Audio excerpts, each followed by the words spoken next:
when did you first encounter Leo Strauss? I came to Claremont Graduate School in the fall of 1967.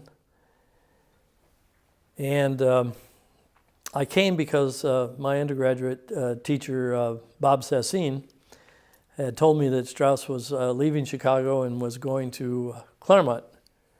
And I applied to Claremont at the last minute and was accepted. And when I got to Claremont, the buzz around was that Leo Strauss was arriving and would be teaching in the spring term.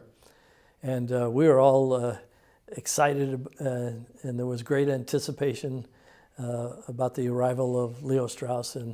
And finally, in the spring term of 1968, he was teaching a seminar on Aristotle's Nicomachean Ethics.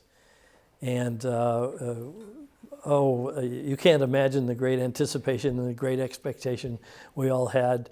And the seminar was ready, and Harry Jaffa was there. He was going to sit in on the seminar. Martin Diamond was there sitting in on the seminar, and we were waiting. And finally, Strauss came through the seminar door, and he looked like a very feeble man, and he was hanging onto the arm of his student assistant. But he more or less tottered into the room, and we were all stunned by his appearance, but he sort of looked out over the audience, and you could just see he had sparkling eyes, and he had this mysterious grin on his face, and he was as if he were just challenging the class, sizing us up, as it were, and just saying, I can take any of you people. You're no challenge to me.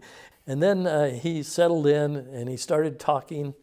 At first he had a kind of low voice and we had to strain to hear him. And then as he went on, his voice sort of filled out the room.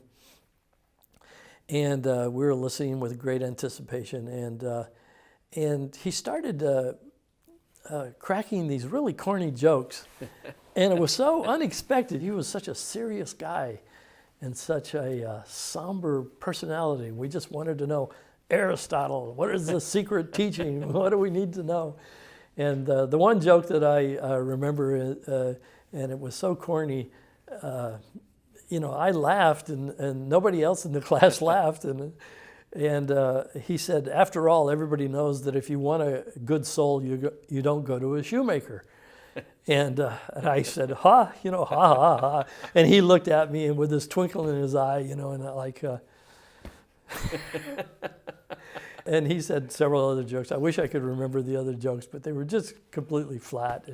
And he was just having a delightful time in the seminar. So, and it took us quite a while to warm up to him, but he was a marvelous teacher, to say the least.